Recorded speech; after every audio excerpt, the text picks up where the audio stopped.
Everyone, welcome back to my channel. This is Priyanshu. तो आज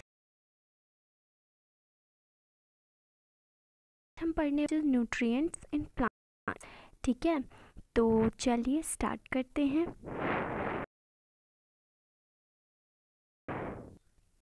तो आप सिक्स्थ क्लास में ये पढ़ के आए हो कि जो फूड होता है वो लिविंग ऑर्गेनिज्म के लिए बहुत ज़्यादा एसेंशियल होता है, इम्पॉर्टेंट होता है। और आपने ये भी पढ़ा था कि जो कार्बोहाइड्रेट, प्रोटीन होते हैं, फ़ैट होते हैं, विटामिन्स होते हैं और मिनरल्स होते हैं, ये सारे फूड के कंपोनेंट्स होते हैं, है ना। फूड के कंपोनेंट्स होते हैं और इन्हीं कंपोनेंट्स को हम क्या कहते हैं? न्यूट्रिएंट्स। ठीक है, हम क्या कहते हैं? न्यूट्रिएंट्स। और जो कि हमारी बॉडी के लिए बहुत ज़्यादा एसेंशियल है। तो जो ऑर्गेनिज़म्स होते हैं, हर लिविंग ऑर्गेनिज़म को फूड की ज़रूरत होती है ना।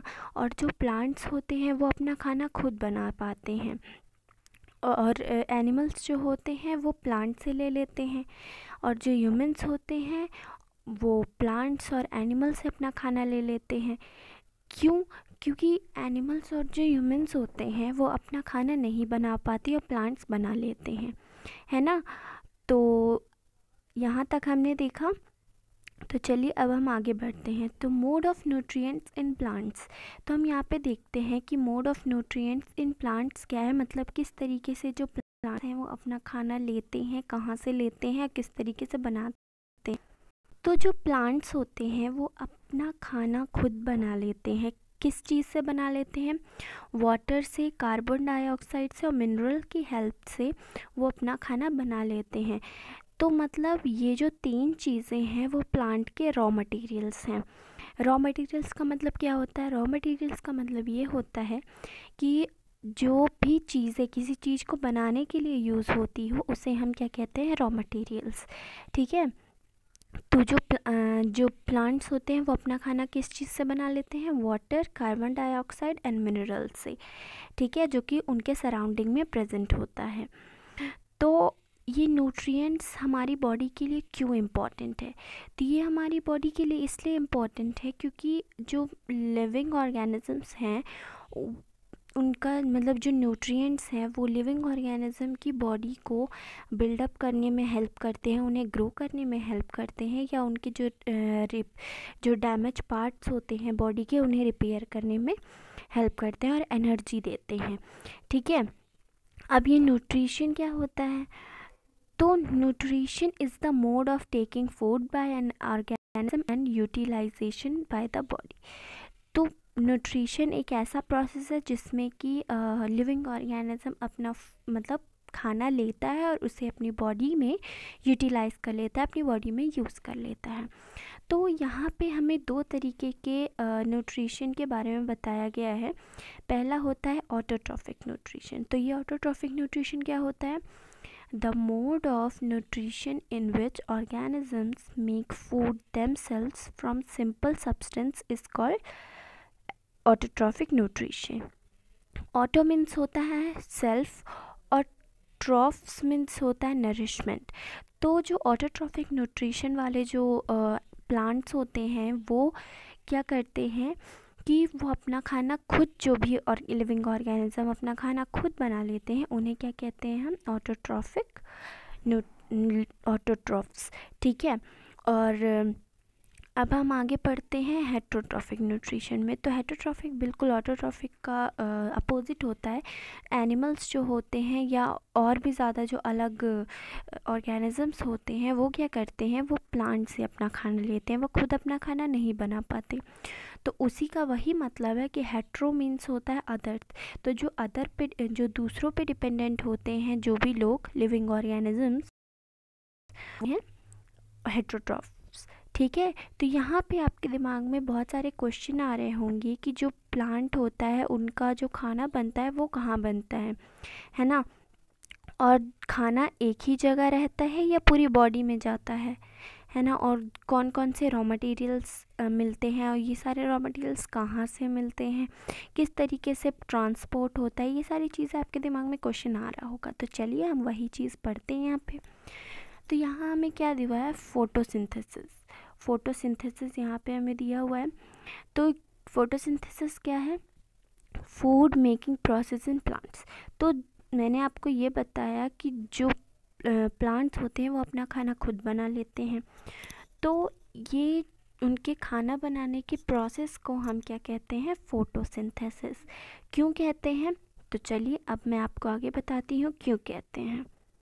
तो जो लीव्स होते हैं ना, तो जो लीव्स होते हैं वो फूड फैक्ट्री होते हैं प्लांट्स की। कहने का मतलब ये है कि जो प्लांट्स होते हैं उनमें जो लीव्स होती है, लीव्स में ही उनका खाना बनता है। तो इसका मतलब क्या हुआ कि जो भी उनको रॉ मटेरियल्स की ज़रूरत है वो लीव्स तक ज़रूर पहुंचनी चाहिए, है ना। तो जो वाटर और मिनरल्स होते हैं वो प्लांट को सॉइल से मिल जाते हैं, क्योंकि सॉइल में वाटर प्रेजेंट होता है, ग्राउंड वाटर, और ये जो मिनरल्स, रेन वाटर, ये सारी चीज़ें, ठीक है। और ये कौन एब्जॉर्ब करता है? ये हमारा रूट एब्जॉर्ब करता है, ठीक है। सॉइल से रूट एब्जॉर्ब कर लेता है क्या क्या? वाटर एंड मिनरल्स, और उन्हें लीव्स तक ट्रांसपोर्ट कर देता है। अब कार्बन डाइऑक्साइड उन्हें एयर से मिल जाता है। अब कार्बन डाइऑक्साइड अंदर कैसे आता है? कार्बन डाइऑक्साइड अंदर आता है स्टोमाटा से। अब स्टोमाटा क्या है? तो स्टोमाटा एक कुछ टाइनी पोर्स प्रेजेंट होते हैं, कुछ छोटे छोटे छेद प्रेजेंट होते हैं, कहाँ पे? लीव्स में, ठीक है। तो ये लीव्स कार्बन डाइऑक्साइड को अंदर आने देते हैं, ठीक है। तो ये यहाँ तक हमने देखा कि उन्हें कहाँ से ये सारी चीज़ें मिल रही है ना। अब हम यहाँ पे थोड़ा सेल के बारे में देख लेते हैं। सेल के बारे में क्या बताया गया है यहाँ पे? तो आपने ये तो देखा होगा जब बिल्डिंग्स बनती है तो उसमें ब्रिक यूज़ होता है ना। और एक एक करके पूरा हमारा बिल्डिंग रेडी हो जाता है। उसी तरीके से हमारे बॉडी में भी कुछ सेल्स प्रेजेंट होते हैं, कुछ मतलब टाइनी छोटे छोटे यूनिट्स प्रेजेंट होते हैं जिससे हमारी पूरी बॉडी बनी है ना। उन्हें हम क्या कहते हैं? सेल। और ये जो सेल होता है वो इतना छोटा होता है ना कि आप उसको अपनी नेकेड आई से देख ही नहीं सकते, अपनी मतलब आँखों से, ऐसे नॉर्मल आँखों से नहीं देख सकते। उसके लिए हमें क्या चाहिए? माइक्रोस्कोप, ठीक है। माइक्रोस्कोप में आप जब देखोगे तब आपको सेल्स दिखाई देंगी। और ये जो सेल होता है वो कुछ ऑर्गेनिज्म में वन सेल का होता है, और कुछ सेल में बहुत सारे, मतलब कुछ ऑर्गेनिज्म में बहुत सारे सेल का होता है। तो ये जो सेल होता है वो एक थिन आउटर बाउंड्री से कवर होता है, मतलब पतली सी लेयर उसमें प्रेजेंट होती है, उसे क्या कहते हैं हम? सेल मेम्ब्रेन, ठीक है। और इस इस सेल के बीच में एक छोटा सा सिलेंड्रिकल स्पेरिकल स्ट्रक्चर होता है जिसे क्या कहते हैं हम? न्यूक्लियस, ठीक है।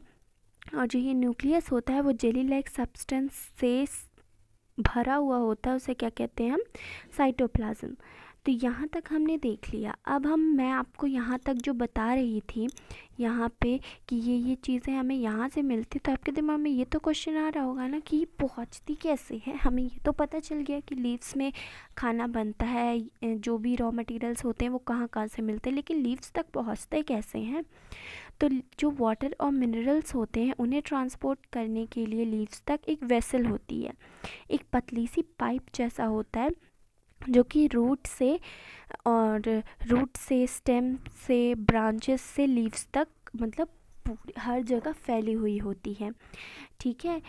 और वो मतलब इस तरीके का पैसेज बना लेते हैं, इस तरीके का मतलब रास्ता बना लेते हैं कि जो भी न्यूट्रिएंट्स हैं वो लीव्स तक पहुंच सके, ठीक है।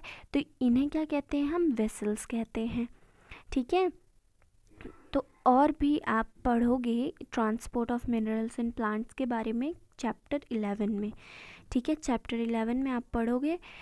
तो अब हम यहाँ देखते हैं, लीव्स के पास एक ग्रीन पिगमेंट प्रेजेंट होता है। ग्रीन पिगमेंट समझ रहे हो? मतलब ग्रीन कलर प्रेजेंट होता है जिन्हें हम क्या कहते हैं? क्लोरोफिल, ठीक है। तो जो वो जो लीव्स होता है, मतलब जो ये ग्रीन पिगमेंट प्रेजेंट होता है, क्या कहते हैं हम उसे? क्लोरोफिल। वो लीव्स को एनर्जी लेने में हेल्प करता है, सनलाइट से एनर्जी लेने में हेल्प करता है। और जो ये एनर्जी है वो सिंथेसिस में यूज़ होती है। सिंथेसिस मतलब क्या होता है? प्रिपेयर, उनके खाना बनाने में यूज़ होती है। ठीक है, तो ये जो खाना बनता है प्लांट्स में, सिंथेसिस होता है फूड का, तो वो सनलाइट के प्रेजेंस में होता है। अगर सनलाइट होगा, मतलब सूरज होगा, तभी वो खाना बना सकते हैं। ठीक है, तो इसी प्रोसेस को मैंने क्या बोला था? फोटोसिंथेसिस। और मैंने बोला था ना कि क्यों हम बोलते हैं, ये आपको पता चलेगा क्योंकि फोटो मीन्स होता है लाइट और सिंथेसिस मतलब होता है टू कंबाइन। कहने का मतलब ये है कि फोटोसिंथेसिस एक ऐसा प्रोसेस है जिसमें कि सनलाइट की हेल्प से खाना पकाया जाता है। कौन पकाता है?